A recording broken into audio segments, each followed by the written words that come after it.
Hi, everyone. We're going to talk about Google Classroom. This is session 1. Now, what I did when I planned this session was I tried to think if you've maybe not even heard of Google Classroom, but if you have, you haven't started at all. So if you've been using Classroom, there might be some stuff in here that seems very review-ish to you, but we're just going to go slow. I want to show you before we get started. When I go to Google Classroom, it looks like this. And when I enter, this is my training class that's just a mess and has all kinds of stuff in it. But what your students see is assignments and tasks and things that they do that they can respond to. I'm going to show you, I'm going to wait to show you a little more. First, I want you to know what our goals are for today. For today, I want you to know how to create a Google Classroom and then have your students join. There are all different things you can do with Classroom, but we're going to start simple, and I just want you to look at the materials post, which I'll explain what that is. And I just want you to be comfortable using the materials post before we move into some of the other things. And then the final thing I want to talk to you today, a lot of times when I introduce Google Classroom, in the classroom, we talk about not having comments, and maybe you don't want to start out with that. And we want to tell kids, don't just post hi and don't just post emojis. But in this distance learning time, I've completely flipped my opinion on that one, because kids need a place to post hi and to post emojis and to connect with their class. So we're going to talk about how those class comments can be available to your students and how you can kind of moderate and help students use those effectively. So our goal number 1 is creating a class and then having your students join. And some of you might have already done this. I'm going to go through this maybe a little more quickly. I want you to know the slides are going to be available for you and a recording of this session, but I think it's pretty straightforward. Now, whether your students have Chromebooks or iPads, I recommend you do the setup part on a computer, because it'll work on an iPad. It's just so much easier to see and to use on a computer when you're doing your teacher end of it. All right, so let's get started. Creating a class. There are 2 ways to get to Google Classroom. Well, there are probably more than that, but 2 of the most common are using the waffle menu, and you've got Classroom right here. As an aside, did you know you can drag and drop these icons so that the ones you use the most are at the top? I just learned that one myself. So if you're a waffle menu person, you've got Classroom right here, or the address. Google addresses are always pretty straightforward. It's just classroom.google.com. Okay, and when you go to classroom.google.com, if you're signed in with your account, you might see a page that looks like this that doesn't have anything. You might see a page that looks like this, that has some tiles for some classrooms. Now, let's say you were at a training 2 years ago, you set up a classroom, but you never used it. I want you to use the 3-dot menu, and I want you to choose archive. So if you have any old classes you're not using, you're going to go to 3 dots and you're going to archive them. Okay, they're not gone forever. They live right down here in archived classes. Okay, but get those out of the way. The thing that does is it gets it out of the way for you. It also gets it off of your student screen. So if you had a 3rd grader that you started in Classroom and they're now in 5th grade, they may still see that 3rd grade class on their list of tiles, and there's no need for that. All right, so archive your old classes. Once you're at classroom.google.com, you're going to see there's a plus sign in the top right corner. Now for you, you can join a class or you can create a class. You're going to create a class and you're going to put in whatever information you want, okay? I recommend putting the school year just because it makes it easier. Some people have nicknames for their classes. My 1st graders were the superstars. So if you want to put something like that, it's sometimes helpful to have the grade level. In the section, if you're junior high, you might put the period or the subject, okay? And then create. So far, so good? So what, oh, that's a silly, I'm going to ask a question, but everybody's muted, so you're not going to answer me. That's okay. All right. So then you're going to see a screen that looks like this. Okay. Now, I think it's funny that because Miss Frizzle they decided I must need a hair salon kind of theme, and that's fine. But that's not actually what I wanted. So right here, I've got select theme, and I can kind of choose what I want. I could upload a picture if I don't want one of Google's graphics, but you can personalize here. So you can see I decided on a coffee theme for mine, okay? So I'm hoping we're doing good so far. That's the way to create the class and then personalize it a little. When we're in this classroom, and let me go live, okay, we have these tabs across the top. If you're on an iPad, the tabs are just at the bottom. They're the same, but they're at the bottom of the screen. Okay, so I want you to notice those tabs. The stream is just a list of everything, kind of like, well, like a Facebook stream. When you go to classwork, you're going to see just the tasks that are assigned. When you go to people, you're going to see all the students that are in the class and also the teachers. Okay, so I'll come over here. I don't have a lot of work here. Here's what classwork looks like. It kind of divides it up. People, I've got teachers. Notice you can add a co-teacher.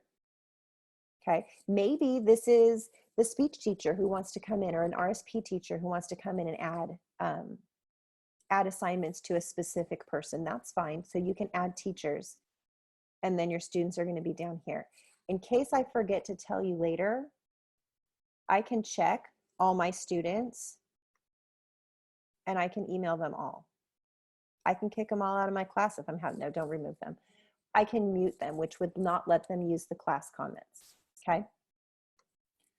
And then grades, I'm not gonna worry about grades right now, but Google Classroom does have a feature where when you score things, it kind of goes into a grades page.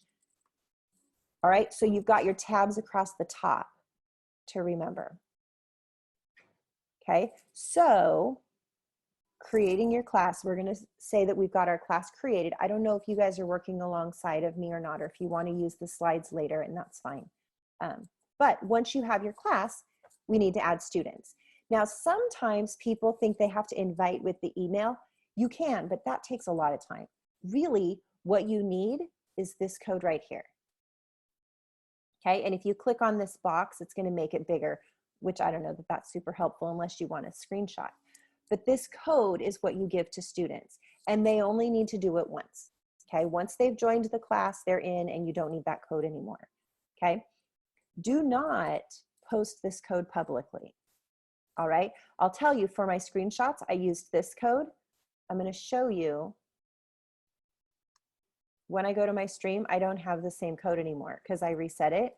And now that I'm recording this video, this code is now on video. So I'm just gonna go to my settings wheel, and I can come down to my class code, and I can just choose reset, okay? So once you've got people in your class, you could turn off the class code, you can disable it, whatever. But if you think anyone's gotten that class code, you wanna reset it because you don't want random people joining your Google Classroom. I mean, they might be really interested in your classwork or doing something, as we hear about Zoom bombers. So we don't want that kind of thing to be public. Does that make sense? Okay. All right. So students, when they have that join code on a Chromebook or on an iPad, either one, they're going to go to the plus sign. This is where you went and you saw create or join. They're not going to see that option because they can't create classrooms. It just goes straight to join for them. Okay. And they put the code in right here and then click join. All right. That's one thing they could do. That's your first, when you're calling families, when you're talking to students, if you haven't used Classroom before, you're going to want to tell them, okay, open up the Classroom app or go to classroom.google.com. When they're signed in, they're going to have the plus sign, enter this code. If after the week or whatever, you notice, let me come here, in your people, there are a couple students that aren't here. That's when I would use this plus sign and I would invite the specific students who haven't gotten their way there, okay? So you can go to people, you enter the address, and then you invite. Okay, what the student's going to see when they go to classroom, they'll see your tile right here. They just have to click join. Okay, that's true on Chromebooks and iPads. It looks the same. Okay, so if you want to unmute, if you have questions, creating a class, having your students join, how are you feeling? How does that go?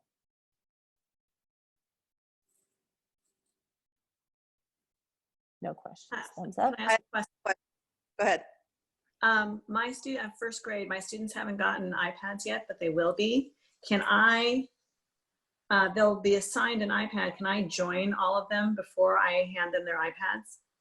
If you would like to, you're going to need to sign into their Google account and then join for them, yes. And signing into their Google account is how? So, oh, that's a good question. Okay. You can get their Google accounts in Q, and I'm going to post that information.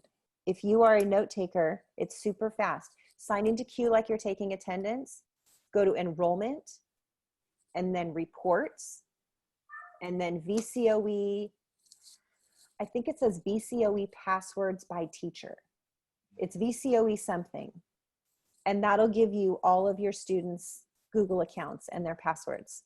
Okay. Yeah, our kinder, first grade, some second grade teachers are just learning because you guys have never needed to use this. Yeah. Right. I have questions if you have a chance. Please. I do too, after you. Go ahead. First question, where are you going to post your Miss Frizzle site so we can see your videos again? It will be, it is on our mission control site. Okay, perfect. All right. So that is bit.ly/HESD mission 20. Perfect. Everybody, hi, it's Helen. I don't know if everybody saw the chat section below. If we could type our questions in there, so I'm kind of grouping them so I can group them and give them to Liz, and also for record keeping. So does everybody see where to type in on the chat? Okay, so when you go to the mission Ask the one other control, quick, oh, go ahead. when you go to mission control and go to the, we just added the blast off section, PD for DL, professional development for distance learning. I've got a section for each of the trainings I'm doing this week, and then we'll add to it from there. And I'll post, here are the slides, and then we'll put the recording of this meeting right here. Okay, so I'll just start collecting resources right in this blast off page. Good? Okay. Okay, Karen, what's your other question? Okay. Sorry, I was just typing it. Can you guys resend the page that you sent us that had the information for parents on how to assign Wi-Fi to their iPad? I put it in my packets, but I sent all of them home. And if I'm going to be calling everyone, I'd like to have it in front of me. Yes. It was excellent.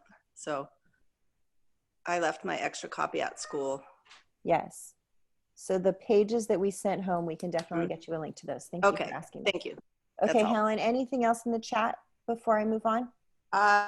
We have a question from that says, did you say that students can go to Google Classroom on iPads to sign in? Yes. So it's the app. Now you might not have the app already installed, but if your parents are getting, your students are taking iPads home, you're gonna wanna show parents self-service. But really, if they start going through self-service and downloading a whole bunch of apps, those are gonna be, they can't remove them. But mention, go to Google Classroom. Also, if your students have iPads and it has Google Classroom on it, they might need to update the app. So you might need to show them how to go into self-service and choose reinstall to update that app so that it has all the things. That's a good way to fix glitches. When parents report like, this doesn't seem like it's doing what you say it'll do, let's go get a fresh install and reinstall that app and get an update. Okay, yes, students need email addresses. They need to sign in with their Google account. So Carrie, even if you're signing it in for them, you might want to give that information to parents just in case they need it at home. And Michelle, your question of getting student emails for RSP, put in a support ticket with the student list of who you need, and we'll get that information to you, because I don't know if you can see that in Q or not. Liz, can you talk about Google Classroom and how it relates to Clever? Can they find, do they need to sign in separately? Clever has two sections to it. And one of the sections is the instant login, where once they sign in, it links them straight there. And the other is just shortcuts where they still have to sign in. I believe if your students are signing into Clever using a Clever login, their 300 number, they're still going to have to use their Google account to get into Google Classroom. If they sign into Clever with their Google account, then when they click Google Classroom, it'll just take them straight there. Okay? All right, any other questions? That's all the questions for now on chat.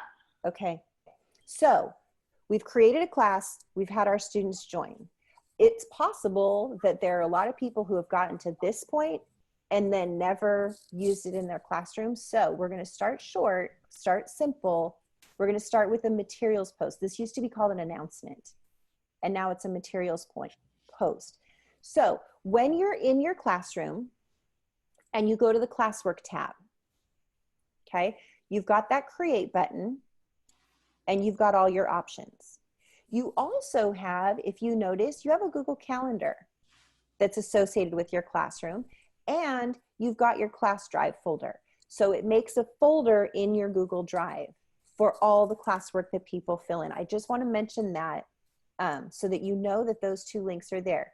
But really, what we want to look at is this and the create, okay? Before we do that, I showed you a second ago this settings. So I want us to take a look at what's there, okay? When you go into settings, this is where I was showing you that you can reset your class code. I want you to change one more thing, okay? In the stream, it's automatically set to students can post and comment. A lot of times I encourage teachers when they're starting out to change it here to teachers, only teachers can post or comment.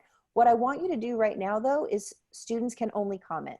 That way they can add class comments, but they can't post new things, because what students generally do when they can post is they post, hi, and then people can reply. You're gonna start a materials post that's gonna give them a place to use that. Whoa. Hi guys, in case you were wondering, the GoTo app doesn't silence, it automatically calls. Okay, so we're gonna set that to students can only comment. All right, and then guardian summaries, we're not gonna worry about, oopsies, we're not gonna worry about.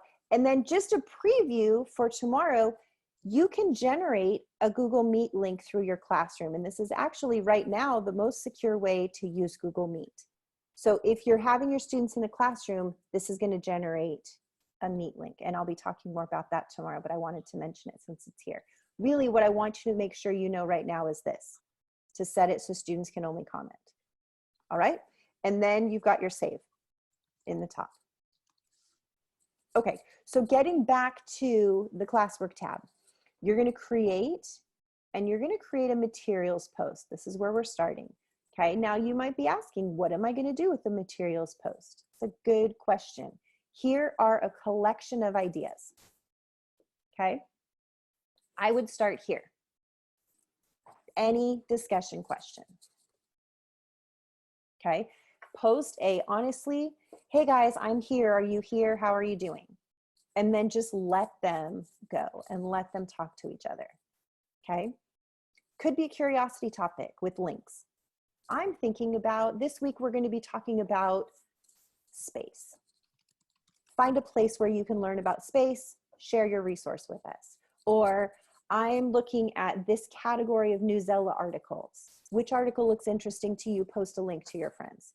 Think about your students. Are they more likely to investigate something if you're suggesting the links, or if their students are, if their peers are suggesting things? So use that power to get them interested in things, okay? This might be a place where you post a Google Doc of, here's your plan for the week. Here's a PDF of the things you're gonna do, okay? Might be a video of you with a weekly message. It might be a YouTube video. Watch this video, comment something you've learned. Might be a quote. It might just be directing students somewhere else. Okay, so the bottom line of the materials post is you're opening it up for comments, but there probably isn't something they need to turn in. It's just a sharing some information. Okay, this is a great one for Brain Pop. Go over to Brain Pop, watch this video. Here's a link to it. Make sure you take the quiz or whatever. Okay, let's see. Space for a chat, funny picture. So if it doesn't require a response, you don't want to be able to check off it's just opening for conversation, that's a materials post. All right. So this is the left side. Let me show you. When I go to classwork, create, material, there's a fair amount of stuff here. So I started with the left side. You want to keep your title pretty simple. Okay, a nice short title. And then you've got the description where you can explain your whole task. Okay, so maybe this is going to be, would you rather week 1? Or Brain Pop, I don't know, I can't even think of a topic right now. Anyways, you get the idea. You just want your title for your task and then a description. Maybe it's just checking in April 20th. And you're going to also have checking in April 24th. Okay, you can add anything. You can attach a file, something from Drive, a link, or you can go to create if you're in this post and want to create something new. Oh, I need a Google Doc to explain this or whatever. Okay, so you have the add and create. It's pretty straightforward. The right side is where it gets interesting. Okay, a couple things you can do over here. When you go to this for pull down menu, that's going to list all of your Google classes. So especially if you're junior high and you have a couple groups of students, this is where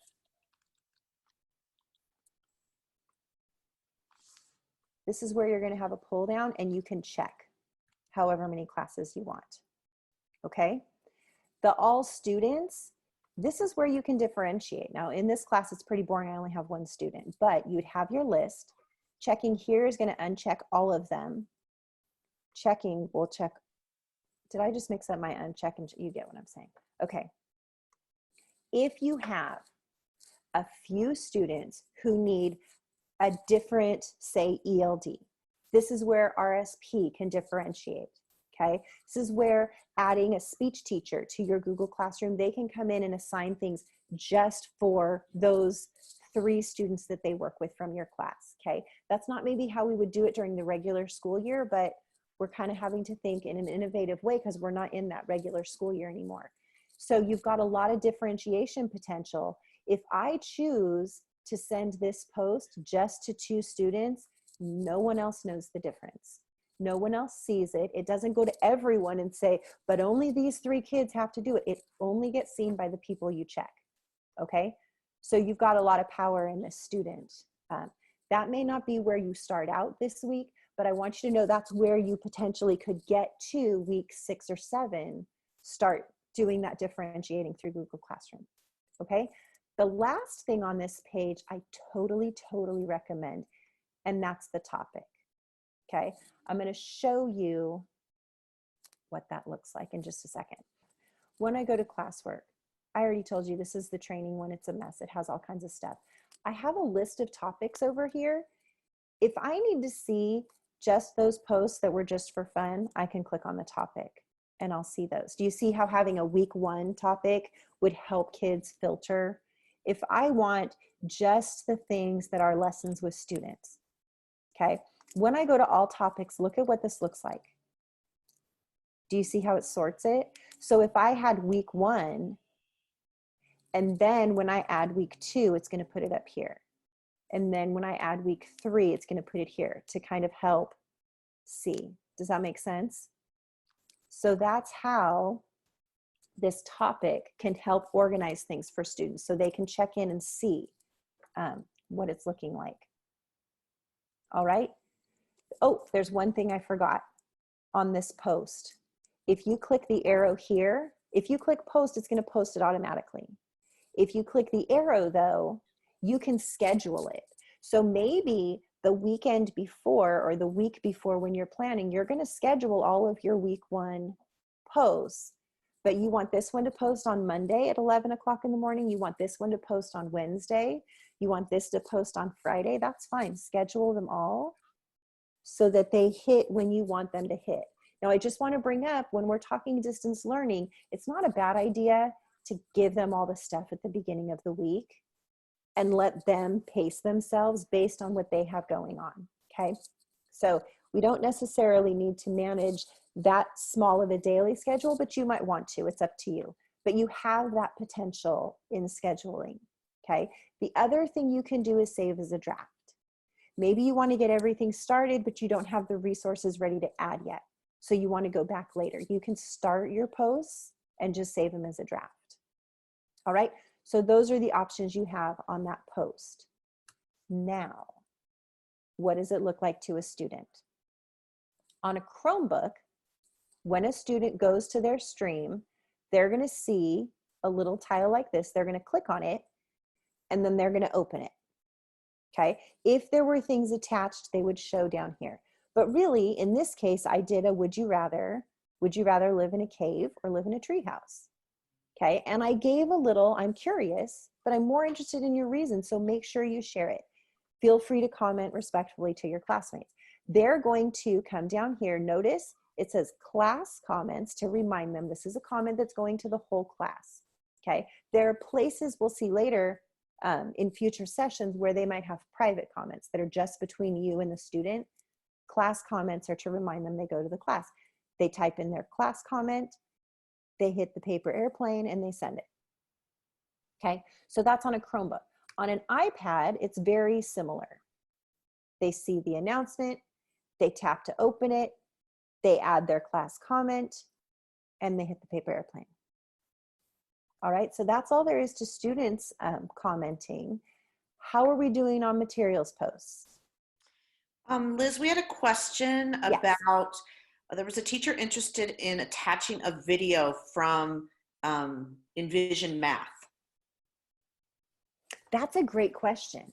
And I am not positive about the answer to that. You Okay. can get a link from a video in Envision though, right? Correct. So that would be using the paper clip to attach a link. I think that we're caught up with questions. Okay. Okay, so we've talked about creating a class, adding your students, using that materials post. What we really want to start with in this distance learning thing, as we've talked about a ton, and I think everyone in this call probably has already begun this, is just that connecting. Okay, kind of getting that, here's how our classroom's going to run. It's almost like we're duplicating the first week of school, except that we're not duplicating it because it's completely different. But that idea of learning new routines, practicing new things, that's kind of where we're going to be next week. The materials post is a great way to get started with that, okay? So the last thing before we're done is the class comments, okay? Because when you open up, yeah, sure, everybody post all your stuff. Who knows? It might be fantastic. There might be some things that we wish were a little different. So,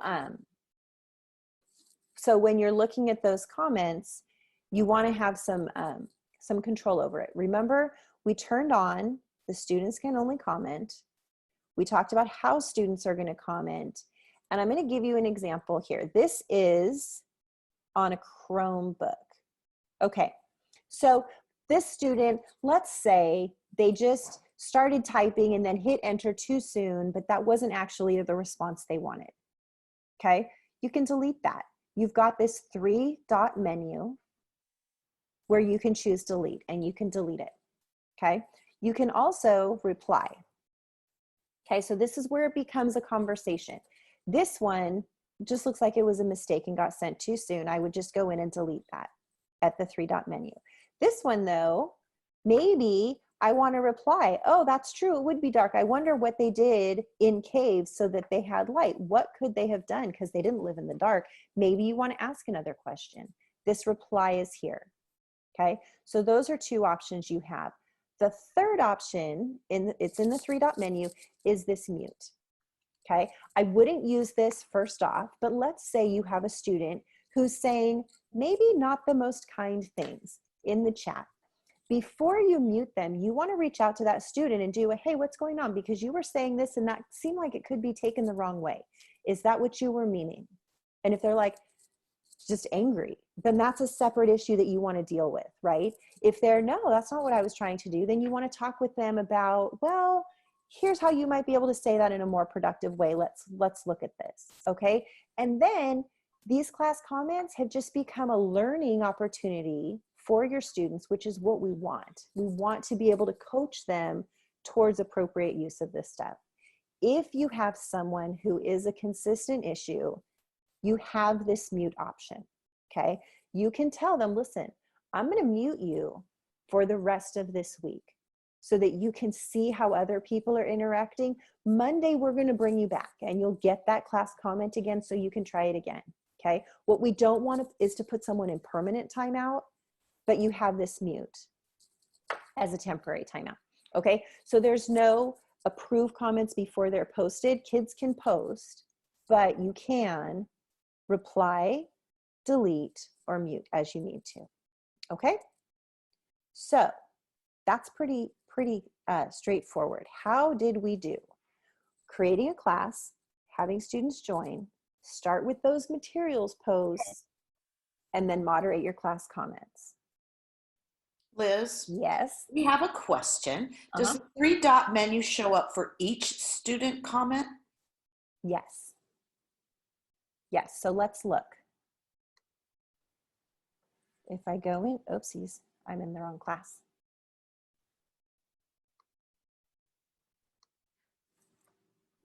Okay, so if I go in here, this is a teacher view. When I hover, I've got a reply and a 3-dot menu. And then I've got it for this one also. So it's for every comment, okay? And it's similar on an iPad. All right, students, I think that students also have the 3-dot, but it only gives them a delete. Or they might be able to on an iPad long tap on their comment and delete it. But really, it's no problem. If you see something that needs to be deleted, you can help clean that up. Okay, so that was the next question. If you mute a user, will it make the offensive comment disappear from public view? No, Or should you delete it so others don't see it? you have to delete it. Okay.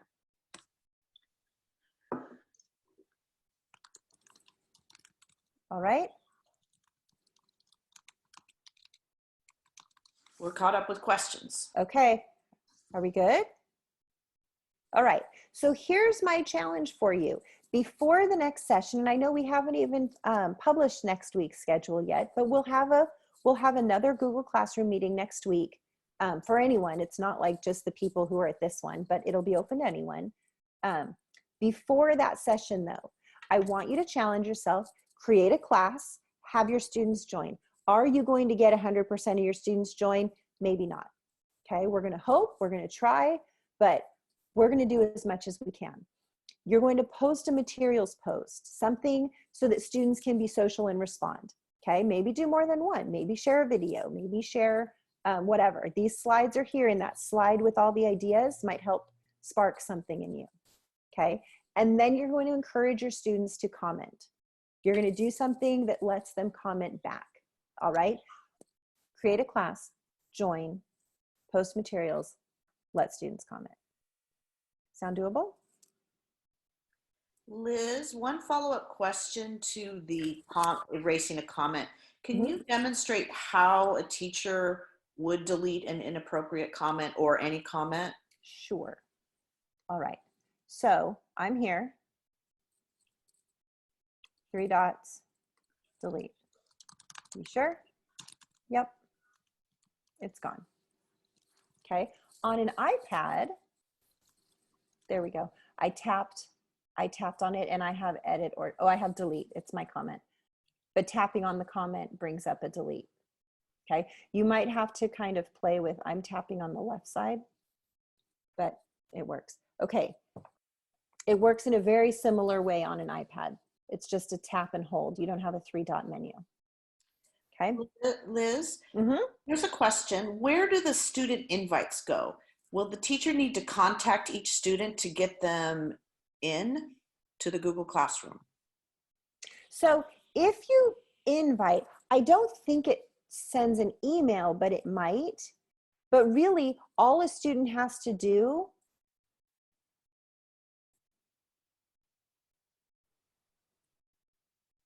if you invite a student, all you have to do is now tell them, go to classroom.google.com or open up the app. And they're going to see this so they can join. So assuming you're communicating with the student in some way, if they're not using the code, go, okay, I've invited you, it's there. You just need to open the app and make sure you're signed in with your account and it'll be there. Somebody is noting that it does ask you or prompt you. It asks, do you want to send an email invite to the student? Oh, cool. Well, that's good. And let's see. There is a question, but I think I know the answer, but I'm going to ask it out loud. How do I make and share a video? What's your answer, Helen? Go. Well, my answer is that there's going to be a part 2 to Google, to Google Classroom next week. Yes.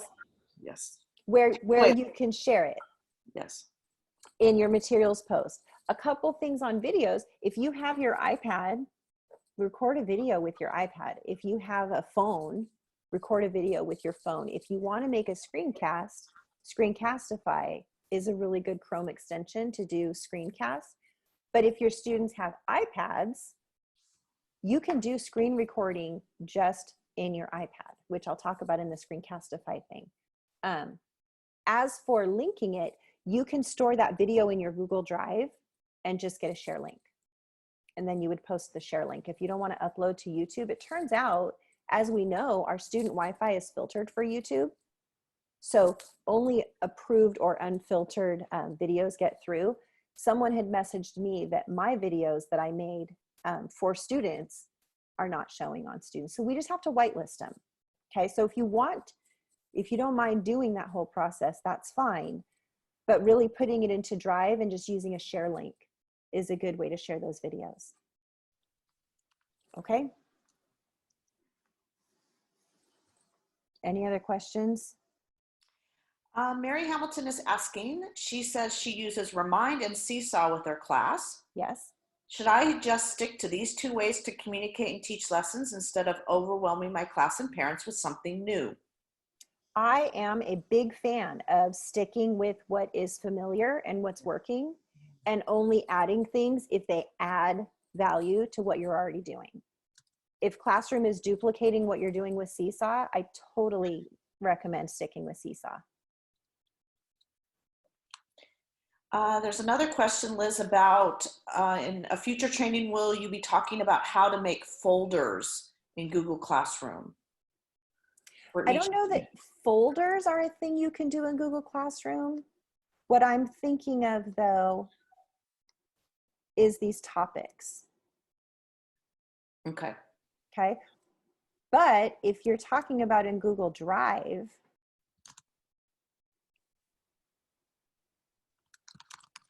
you can just go to New and New Folder and make your folders.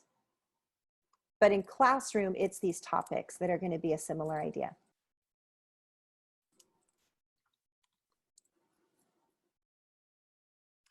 Oh, let me clarify. Yes. Individual, the person, she's talking about individual work folders, a folder for each student on Google Classroom. Does that make more sense? Yes. Okay. Let me show you in Google Drive. So this is what happens on the teacher side.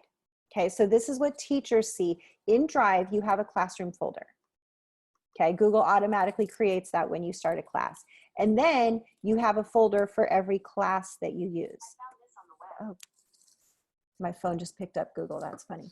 Okay, let me see, what is a class that I might have stuff in? Here we go, here's my Teachers with Techattitude. Okay, this is a folder for every assignment I've created. Okay, I didn't do any of this, Google does this automatically. As soon as I make an assignment, It creates a folder. And then when I go into the folder, this is all the student work. Okay. Google Classroom does this totally automatically. I'm trying to think if I have anything interesting. I found these results. Okay. So here's every student's, let me do this.